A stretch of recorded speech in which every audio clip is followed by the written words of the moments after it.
Someone once told me about the preparation you have to do to get clay ready to use for pottery. And you might remember in our passage a few weeks ago that God said he was the potter and we are the clay. Well, clay can't be used by the potter if it is not properly prepared, and also if it has any hard lumps or dried bits in it. So the clay has to be cut apart and kneaded. It must be checked for air bubbles, and those have to be pressed out. It must be warmed and by kneading, and then make sure that there are no hard lumps or dried bits inside the clay. So wanting to get this right in terms of an illustration, I Googled it and read about the preparation for clay. And at the same time, on the same site, there was another related post that said how to use dried pieces of clay. Now, I didn't know dried pieces of clay could even be reused, and so I clicked on that. This is one of those things where something comes up on the internet and it takes you down a bunny trail. And this was a bunny trail that turned out to be kind of interesting. So if you leave your clay uncovered and it dries out too much, or bits drop to the ground and dry up on the ground, it can be reused, but there are some steps you have to go through to do it. Step one, you have to examine all bits. There are two types of dry clay. Some of it is what's called leather dry, which means there's still some moisture in it and it's a bit pliable. You can bend it, but it doesn't have any, you can't work it. It's not soft enough to work. And the other one is that it's totally bone dry, completely stiff and hard without any moisture at all. So the first step is you have to remove all the leather dry pieces of clay, set them aside, and they have to dry further. You can't reuse clay unless it is first fully, completely dry and hardened with no water left in it at all. Until it's completely dry, it's not porous enough to absorb water. Step two, once all the bits have dried completely, you lay them on a work table and smash them with a hammer into little tiny bits. Step three, you put all the smashed bits in the bottom of a bucket of water and you cover it with cool water, cover the top of the bucket with plastic, and then you have to leave it for several days until the dry clay absorbs the water and turns to mush. Step four, you carefully scoop out the water, being careful not to disturb the mush at the bottom. Then you lay a piece of cloth on a work table and or onto the grass or something, and you dump the mush onto the cloth so that the rest of the water drains through the cloth and just leaves the mush on top. You then spread out the mush so that it's no more than an inch thick and let it begin to dry. Then you have to time the point where you gather up the clay because it has to have the right consistency and the right level of moisture still in it to work it. When it reaches that, you wrap it up to keep it from losing any more moisture and it's ready to use. Now, I was totally amazed that completely dry, hard bits of clay could be made useful again. And what a long and difficult process it is to make it possible. But it's a great analogy for this lesson. Paul begins chapter 11 of Romans with one of the questions that he has asked at the beginning of every major section of the book. This time the question is, did God reject his people? And Paul gives an emphatic one-word answer, no. And then he gives two supporting illustrations or proofs. The first is his own salvation. If God had rejected the Jews, Israel as a whole, then Paul would not have been able to have received salvation. And Paul is not the only Jewish believer in the church of his time. There are more Gentiles than Jews, but there are Jews in the church. And there continue to be Jews in the church today. The fact that some Jews are saved is proof that God has not totally rejected Israel. The second proof he uses is from the story of Elijah. And you can read this if you want to in 1 Kings chapter 18 and 19. If you're not familiar with the story, Elijah took up the battle with the idols Israel was worshiping. He challenged the prophets of Baal to a contest. And each one of them, each set of prophets, Elijah on one side, the prophets of Baal on the other, each built an altar to their God, each put an offering on the altar, but neither one of them lit fire to their offering. And then they each prayed to their God, and whichever God answered by lighting his own offering on fire was the true God. And so Elijah prayed to Yahweh. God responds with fire from heaven, and then Elijah, having won the contest, puts to death all the prophets of Baal. But following this great victory, the queen, Jezebel, is really angry, and she says that she's going to kill Elijah because he has killed the prophets of her idol, Baal. So terrified of the queen, Elijah runs into the wilderness to hide. God comes to Elijah and asks him what he's doing there. And Elijah has a little pity party. And he says that Israel has rejected the Lord, broken their covenant with him, put to death the Lord's prophets, and he is the only one left, and now they're trying to kill him too. Now, God responds in several ways, and you can read the story, but one thing God says is he has preserved 7,000 people in Israel who have not worshipped the idol Baal. Elijah is not the only one. There was a remnant. Paul is making the point that there has always been a remnant. God has always preserved some of his people who have believed. In the time of Elijah, this was true. It was true in Paul's time, and it is true today. Verse 5 says, "So too at the present time there is a remnant chosen by grace." A remnant is a leftover piece of something. We most commonly use it to refer to pieces of leftover cloth or fabric. In the Bible context, the remnant are the people of faith in Israel, often a very small number of people. This remnant is the result of God's grace. It's not by works. Works to earn salvation and grace are completely mutually exclusive. They cannot exist together. Paul says again that Israel has sought something earnestly. The thing they sought was righteousness, but they didn't obtain it because it is only acquired by faith, and they sought it by works. Only then is righteousness imputed to us, only by faith, for we are not able to earn it. And then it says that the elect, the remnant, get this righteousness, and all the rest are hardened. Unbelief and hardening often go together in the Bible. Israel did not believe, and God hardened them into the state of their unbelief. In light of the method for being able to use clay that has been hardened too much, this is necessary. A deeper hardening, a total hardening is necessary before a softening can happen. God was allowing a total hardening so that when he pours out living water on them, they will be able to absorb it and turn to God. Paul then quotes from 3 Old Testament passages, Deuteronomy 29:4, Isaiah 29:10, and Psalm 69:22-23, to show how God hardened Israel. Now, it's one thing that's important to know in this passage. Almost all the commentaries say the same thing, that Paul is speaking of groups of people in this passage. He is speaking of Israel as a whole. And further down, he's speaking of the Gentiles as a whole.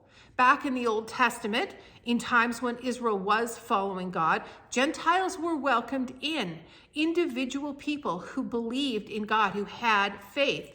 Although God had not yet primarily turned to the Gentiles, individuals who chose to do so could believe and be accepted. And when Israel is hardened and the majority of Israel does not believe, individual Jews could believe. Paul was one individual who did. The work of God with specific people groups and the hardening of Israel does not mean there is no hope for the individual at that time, just that for the most part, the group will be hardened. But even then, God faithfully preserves a remnant who believes. Throughout the hardest times, he's always had a remnant. Have you ever felt like a remnant? A little leftover bit, the only one still struggling on. Perhaps you're the only believer in your family and are very alone there. God always has some, and usually more than we're aware of, who belong to him.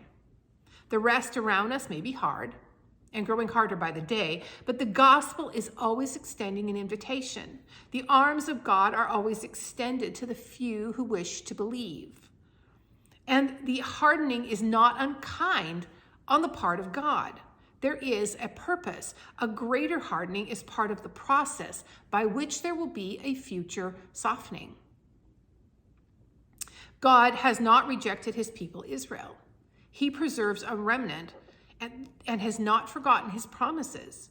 That ought to give us confidence, for God works always in accordance with his own character and his own faithful ways. We can trust his word and his promises to us. Picking up in verse 11, Paul asks another question. Did they stumble so as to fall beyond recovery? Now that goes back to the quotation from Isaiah 8:14 and 28:16 that we had at the end of chapter 9. I lay in Zion a stone that causes men to stumble and a rock that makes them fall. Did this fall take them to a place where recovery is impossible? Paul says no, not at all. Rather, their transgression will result in salvation coming to the Gentiles. God always intended Israel to take the good news of God's salvation to the Gentiles. Isaiah 49:6, God said, if it is too small a thing for you to be my servant, to restore the tribes of Jacob and bring back those of Israel I have kept, I will also make you a light for the Gentiles, that you may bring my salvation to the ends of the earth. That was one of the tasks God gave Israel as a nation, and they did not do it. Rather, they kept the good news of their relationship with God to themselves because they wanted to be the special ones who had what other people did not have. So their rejection of God and their disobedience results in God doing, through the believing remnant, what the nation as a whole had not done.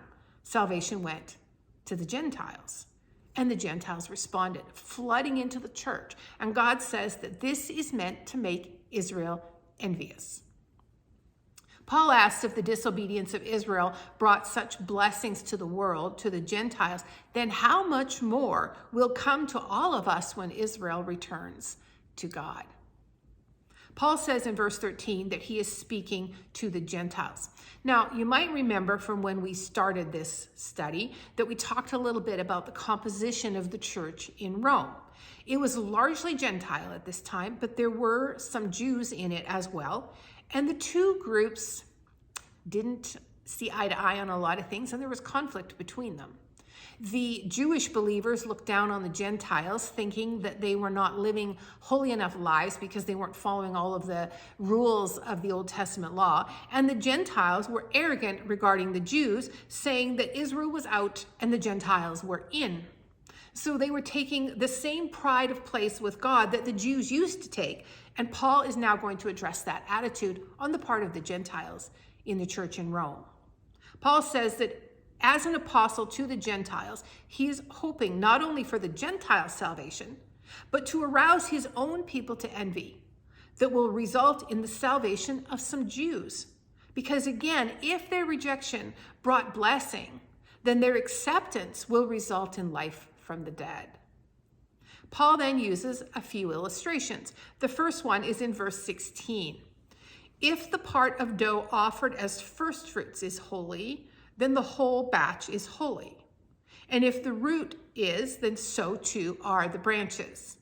The argument is, if in part, then the whole.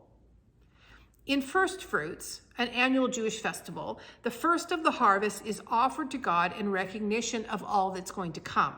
The first fruits were holy, and so therefore the whole of the harvest was holy. If those who come to God early on are accepted, then the whole of the harvest will be God's, including the parts that are still to come. If the root of the tree is holy, is the beginning of the next comparison, and the root likely applies to the patriarchs. They believed, and by faith they were made holy. And so then is the entire tree, the whole of the nation, in that the blessings that flow from the root flow to the entire tree. Paul is making the point that what God did at the beginning is not all that God is going to do. It's just a taste of what his final completed plans will look like. He has more to do in Israel than what he has already done. And what he has already done is just a portion of the whole. And then in verse 17, Paul moves to another example, also involving a tree. And this is an olive tree, a symbol of national Israel. And Paul uses a horticultural example of grafting. The tree is the Israel of faith, and the root represents the patriarchs. It is with Abraham, or to Abraham, that God made the covenant that his descendants and all the world would be blessed through him. God's salvation work has its roots in the Abrahamic covenant. Salvation begins through the Jews, for Christ came to us through the Jews. Paul speaks of some of the branches of this tree as being broken off. Not all, but some. Now remember, we're speaking about groups of people here, not individuals. We read further down that they were broken off due to their unbelief, and then wild branches from an uncultivated tree have been grafted into the tree. These wild shoots are the Gentiles. They share in the nourishment of the sap from the root. Paul says, look, don't take pride of your place in this tree, you wild branches. Don't go thinking that God broke off the natural branches so I could be put in their place. Yes, they were broken off, but because of their unbelief. You got in by faith, but don't you be arrogant. If God was willing to remove the natural branches, the branches that belong to the tree, then you might not be spared either. Furthermore, the tree does not depend on the branches. Rather, the branches depend on the root. Your spiritual life and mine depends on the patriarchs. His work in us began in them. And he goes on to speak of the kindness and sternness of God. Now remember, we're still talking about groups of people here, not individuals. This passage is not meant to imply that you as an individual person can lose your salvation. Rather, this is about the way God deals with groups of people who largely accept or largely reject. God's kindness caused him to graft in the Gentiles, and his sternness caused him to harden Israel and cut off those branches for a time. Not to say that no Jews can be saved, but that the majority of Israel would remain hardened. But individuals who are saved are always secure in their salvation. We saw that back in chapter 8. So God has turned to the Gentiles after he put Israel aside to harden in the unbelief that Israel chose. He broke off many of the Jewish branches. Most of the nation was hard, but a remnant believed and remained in the tree. Then God turned to the Gentiles, and they responded in large numbers. The believing Gentiles were added to become children of Abraham by faith. They are grafted in, but they ought not to boast. They get in due to the kindness of God. And if the Gentiles become hard as a group toward God, he can turn from them and put the natural branches, Israel, back in the tree. After all, they are the branches that belong to the tree. How easy would it be to graft the natural branches back in? Well, it would be really easy. There is no room for arrogance in the standing we have before God. No pride over others. Israel had pride over the Gentiles for centuries. In that, they had become hardened in their own response to God and did not seek him by faith, but behaved as if they had worked for this standing and it was theirs by inherent right. And God set them aside to further harden in the rejection they had chosen. He did not set aside every Hebrew, but he set aside the nation as a group. Individuals who would call upon the name of the Lord can still come to Jesus and find grace and salvation. In kindness and grace, God did what he always intended to do and turned to the Gentiles with the gospel. The Gentiles believed in large numbers and were added, but they have no inherent right to that place either. We too, have this salvation due to God's grace and kindness. We are not better than the Jews, and so more entitled to this than they were. So we Gentiles cannot behave with arrogance over the Jews, for God could just as easily graft them back in where they were before as a group. So the principle, awareness of God's grace produces humility in believers. It is possible to look down on Jewish believers or on Israel as a genetic race and think that They were so blind to reject their Messiah, and we, of course, would not have done such a thing, or so we might think. So there could be a tendency to despise the Jews or even hate them for killing their king. The church has had a very sad history of an anti-Semitic attitude in its past. Alternately, there is the tendency to require the church to hold Israel as a nation in very high esteem, even going so far as to say that as the church, we must always speak in favor of all of the practices and actions of the government of the nation of Israel. But national Israel is not believing Israel. The truth is this: both Jew and Gentile Christians owe their salvation fully and only to the grace of God.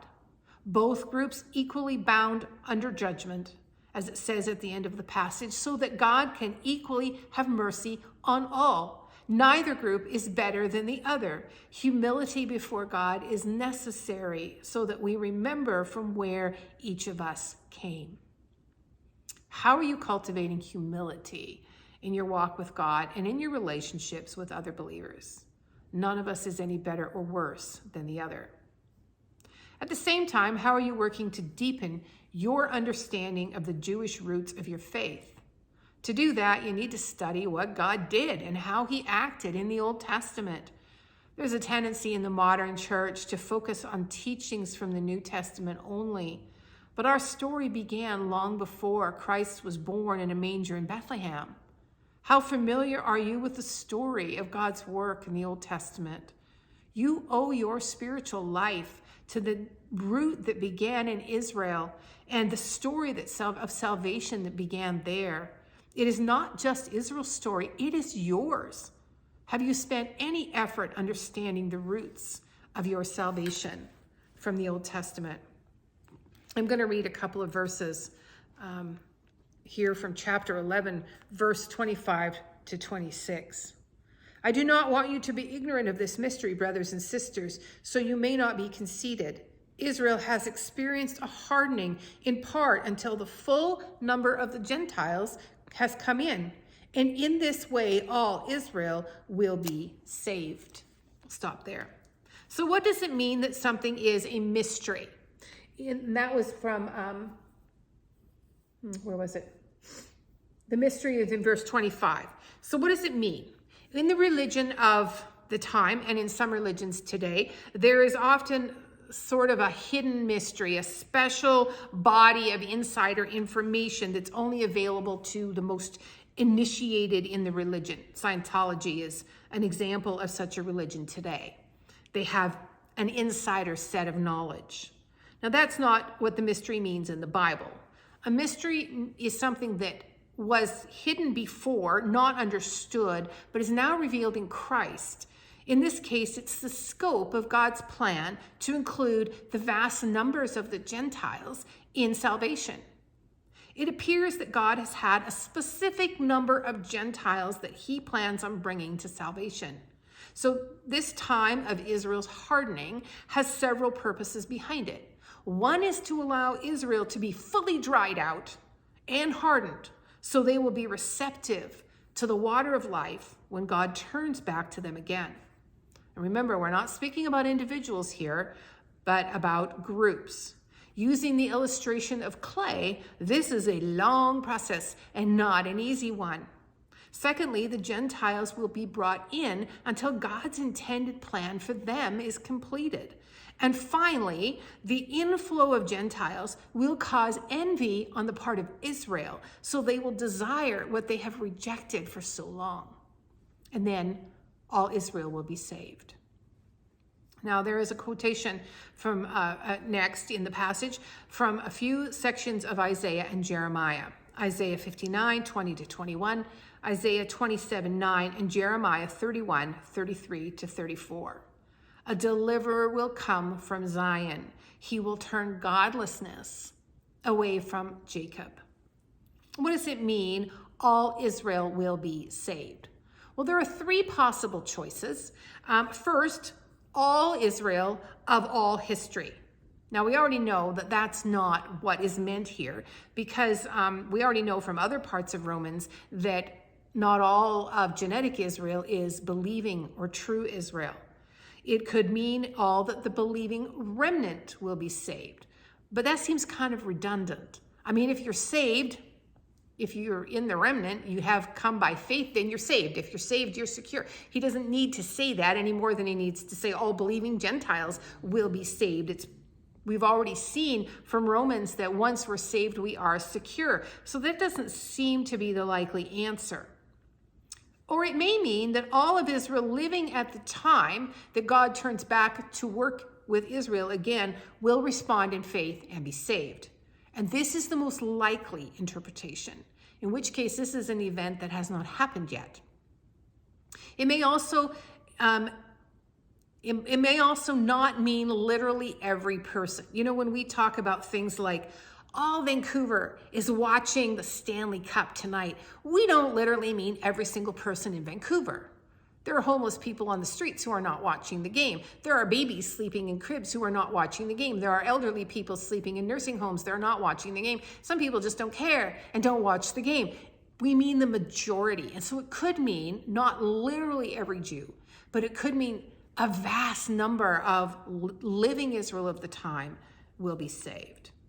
It seems that there's going to be a time of national repentance for Israel. The Old Testament seems to point to this in various passages as well. And I'm going to read two of those. The first of those is from the book of Zechariah. And I'm going to read chapter 12, verse 10. And I will pour out on the house of David and the inhabitants of Jerusalem a spirit of grace and supplication. They will look on me, the one they have pierced. They will mourn for him as one mourns for an only child, and grieve bitterly for him as one grieves for a firstborn son. And I'm also going to read from Hosea 6, verses 1 to 3. Come, let us return to the Lord. He has torn us to pieces, but he will heal us. He has injured us, but he will bind up our wounds. After 2 days, he will revive us. On the third day, he will restore us, that we may live in his presence. Let us acknowledge the Lord. Let us press on to acknowledge him. As surely as the sun rises, he will appear. He will come to us like the winter rains, like the spring rains that water the earth. Now, looking back in Romans again, verse 28, it says Israel is an enemy on our account. They are an enemy due to their rejection. Their sin put enmity between them and God. Not because God has decided simply to kick them out, but their enmity has opened access to the gospel for the Gentiles. So it's for our sake. But at the same time, they are considered enemies for our sake. They are loved for the sake of the patriarchs. You know, in terms of the idea of hardened clay, I was wondering when I read that thing on YouTube, why anyone would bother to try to reuse dried up bits of clay. I mean, throw it out and get some more. Why go to all that effort? But God gives us the reason why he has not permanently discarded Israel. They are loved for the sake of the patriarchs. And he's going to give us another reason in the next verse. His gifts and call are irrevocable. God persists in this long process of hardening Israel, maybe even of having to smash them a bit, in order that he might be able to keep his promises and fulfill his covenant. He does what he says, and so he takes the long, hard road to restoration of Israel for the sake of his own faithfulness and for the sake of the patriarchs who believed in him and to whom he made those covenant promises. The end result for both Jews and Gentiles is the same. For each, there has been or is a time of disobedience. And there is a time when each group is offered mercy, when each individual person is offered mercy. God offers mercy to all. So God uses Jews to reach Gentiles and Gentiles to reach Jews. God is working in both to offer mercy, and each of us, no matter our ethnic background, is bound over under sin and yet offered mercy. Is there someone in your life who's hard toward God? Maybe it seems to you as if they're just getting harder by the day. That may be a permanent state. It might be that the hardness is allowed so they will be able to absorb the salvation that God offers. Sometimes human beings need to be deeply hardened and deeply broken before they are willing to accept mercy. This is the hard grace of God, but the goal is life, eternal life for those who used to be disobedient. How can you take great confidence in the fact that God keeps his covenants? Even when the process by which he keeps them is a long and difficult one, he does not give up. He persists. Who in your family needs you to persist in praying for them that God will relentlessly pursue them? God's plan was to offer salvation and mercy to all people, to every nation, Jew and Gentile. All are equally in need of it. And God perseveres in his pursuit of us to the fulfillment of his purposes. He does what he plans, no matter how long it takes. And in the process, there is mercy for all.